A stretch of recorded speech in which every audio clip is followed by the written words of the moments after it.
ನಮಸ್ಕಾರ. ಅಚ್ಚು ಟಿವಿಗೆ ಸ್ವಾಗತ. ನಾನು ವೇದಿಕಾ. ಇವತ್ತಿನ ವಿಷಯ ರೋಗದ ಮೂಲ. ವೀಕ್ಷಕರೇ, ನಾವು ತಿನ್ನುವ ಆಹಾರ ಮಾತ್ರ ನಮ್ಮ ಅನಾರೋಗ್ಯಕ್ಕೆ ಕಾರಣ ಆಗಲ್ಲ.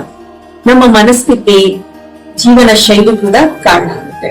ಹಾಗಾದ್ರೆ ಬನ್ನಿ, ಇವತ್ತು ಮಕ್ಕಳಿಂದ ಮುದುಕರವರೆಗೂ ಕಾಡ್ತಿರುವಂತ ಹೆಚ್ಚಿನ ಅಸಿಡಿಟಿ ಸಮಸ್ಯೆಗೆ ಮೂಲ ಕಾರಣ ಏನಂತೆ ನಾವು ಮಾಡೋ ಡಯೆಟ್ ಆಗ್ಲಿ ಅಥವಾ ಆಹಾರ ಪದ್ಧತಿ ಆಗ್ಲಿ ಅದಷ್ಟೇ ಕಾರಣ ಆಗಿರೋದಿಲ್ಲ.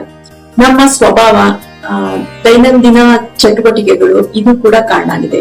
ಆಸಿಡಿಟಿಗೆ ಮುಖ್ಯ ಮೂಲ ಕಾರಣ ಏನು ಅಂದ್ರೆ ನಮ್ಮಲ್ಲಿರುವಂತ ಅಸೂಯೆ, ಕೋಪ, ದ್ವೇಷ ಇಂತಹ ಸ್ವಭಾವಗಳು ಕೂಡ ನಮ್ಮಲ್ಲಿ ಆಸಿಡಿಟಿ ಜಾಸ್ತಿ ಆಗೋಕೆ ಕಾರಣ ಆಗುತ್ತೆ.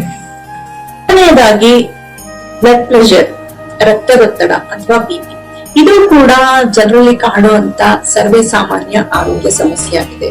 ನಾವು ತಿನ್ನೋ ಉಪ್ಪು ಮಾತ್ರ ರಕ್ತದೊತ್ತಡಕ್ಕೆ ಕಾರಣ ಆಗಿಲ್ಲ. ನಮ್ಮ ಮನಸ್ಥಿತಿ, ನಮ್ಮ ಭಾವನೆಗಳನ್ನ ಹತೋಟಿಯಲ್ಲಿ ಇಟ್ಕೊಳ್ಳಕ್ಕೆ ಆಗದೆ ಇದ್ದಾಗ, ನಾವು ಅತಿಯಾದ ಭಾವೋದ್ವೇಗಕ್ಕೆ ಒಳಗಾದಾಗ ನಮ್ಮ ರಕ್ತ ಪರಿಚಲನೆಯಲ್ಲಿ ಏರುಪೇರು ಉಂಟಾಗಿ ಬಿಪಿ ಅಥವಾ ಬ್ಲಡ್ ಪ್ರೆಷರ್ ಜನರಲ್ಲಿ ಹೆಚ್ಚಾಗ್ತಾ ಇದೆ.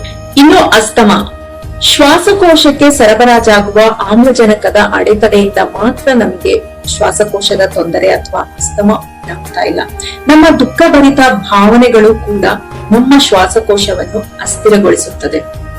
ಇದರಿಂದ ಉಸಿರಾಟದ ತೊಂದರೆ, ಶ್ವಾಸಕೋಶದಲ್ಲಿ ಉಂಟಾಗುವಂತ ಆರೋಗ್ಯ ಸಮಸ್ಯೆಗಳು ಹೆಚ್ಚಾಗ್ತಾ ಇದೆ. ಈಗಿನ ಯುವ ಪೀಳಿಗೆಯಲ್ಲಿ ಕಾಡ್ತಾ ಇರುವಂತ ಅತಿ ಮುಖ್ಯ ಅನಾರೋಗ್ಯ ಸಮಸ್ಯೆ ಏನಂದ್ರೆ ಕೊಲೆಸ್ಟ್ರಾಲ್, ನಮ್ಮ ದೇಹದಲ್ಲಿ ಉಂಟಾಗಿರುವ ಹೆಚ್ಚಿನ ಕೊಬ್ಬಿನಾಂಶ. ಇದಕ್ಕೆ ಕೂಡ ನಾವು ತಿನ್ನುವಂತ ಆಹಾರ, ಜಿಡ್ಡಿನಾಂಶ, ಜಂಕುಗಳಷ್ಟೇ ಕಾರಣ ಆಗಿಲ್ಲ. ನಮ್ಮ ಜೀವನ ಶೈಲಿ, ಅತಿಯಾದ ಸೋಮಾರಿತನ, ವ್ಯಾಯಾಮ ಇಲ್ಲದೆ ಇರುವಂತ ಜೀವನ ಶೈಲಿ, ಹೆಚ್ಚಿನ ಓಡಾಟ ಇಲ್ಲದೆ ಇರುವಂತ ಕೆಲಸಗಳು, ಕೂತಲ್ಲೇ ಕೆಲಸ ಮಾಡೋದು, ಇದೆಲ್ಲ ಕೂಡ ನಮ್ಮಲ್ಲಿ ಕೊಲೆಸ್ಟ್ರಾಲ್ ಹೆಚ್ಚಾಗೋಕೆ ಮೂಲ ಕಾರಣ ಆಗುತ್ತೆ. ಡಯಾಬಿಟಿಸ್, ಭಾರತ ಡಯಾಬಿಟಿಕ್ ಪೇಷಂಟ್ ಉಳ್ಳಂತ ದೇಶಗಳಲ್ಲೇ ಪ್ರಥಮ ಸ್ಥಾನನ ಪಡ್ಕೊಂಡಿದೆ. ಇದು ಕೂಡ ನಾವು ಸೇವಿಸುವಂತ ಗ್ಲೂಕೋಸ್ ಅಂಶ ಇರೋ ಆಹಾರದಿಂದ ಮಾತ್ರ ಬರ್ತಾ ಇಲ್ಲ. ನಮ್ಮಲ್ಲಿ ಸ್ವಾರ್ಥ ಮತ್ತು ಕೋಪ, ದ್ವೇಷಗಳ ಸ್ವಭಾವವನ್ನು ಬೆಳೆಸ್ಕೊಂಡಿರೋದ್ರಿಂದ ಅದು ನಮ್ಮ ಮೇದೋಜೀರಕ ಗ್ರಂಥಿಗಳ ಪ್ರಕ್ರಿಯೆಯಲ್ಲಿ ವ್ಯತ್ಯಾಸನ ಉಂಟು ಮಾಡುತ್ತೆ. ಅದು ನಮ್ಮಲ್ಲಿ ಸಕ್ಕರೆ ಅಂಶ ಜಾಸ್ತಿ ಆಗೋಕೆ ಮೂಲ ಕಾರಣ ಆಗಿದೆ. ಸ್ಪಾಂಡಿಲೈಟಿಸ್, ಇದು ಕುತ್ತಿಗೆ ಸಮಸ್ಯೆಯಿಂದ ಮಾತ್ರ ಬರುವಂತದ್ದಲ್ಲ. ನಾವು ಓವರ್ ಸ್ಟ್ರೆಸ್ ಅಂದ್ರೆ ಅತಿಯಾಗಿ ಚಿಂತೆ ಮಾಡೋದು, ಬೇಡದೇ ಇರೋ ವಿಷಯಗಳಿಗೆಲ್ಲ ತಲೆ ಕೆಡಿಸ್ಕೊಳ್ಳೋದು, ಇದರಿಂದ ಸ್ಪಾಂಡಿಲೈಟಿಸ್ ಉಂಟಾಗುತ್ತೆ.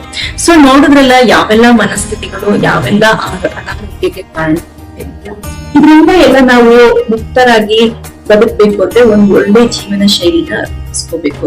ಅದ್ ಯಾವ್ದಂದ್ರೆ ಪುಸ್ತಕ ಓದೋದು, ಮ್ಯೂಸಿಕ್ ಕೇಳೋದು, ಧ್ಯಾನ ಮಾಡೋದು, ಯೋಗ ಮಾಡೋದು, ಪ್ರವಾಸಗಳಿಗೆ ಹೋಗೋದು, ಒಳ್ಳೊಳ್ಳೆ ಸ್ನೇಹಿತರುಗಳ ಜೊತೆ ಸಮಯ ಕಳೆಯೋದು, ಇವೆಲ್ಲ ಅಭ್ಯಾಸ ಮಾಡ್ಕೊಳ್ಳೋದ್ರಿಂದ ನಮ್ಮ ಆರೋಗ್ಯನು ಸುಧಾರಿಸುತ್ತೆ, ಚೆನ್ನಾಗಿರುತ್ತೆ.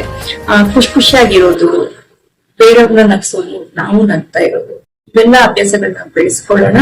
ಆರೋಗ್ಯದಿಂದ ಇದ್ದು ಜೀವನನ ಆನಂದಿಸೋಣ.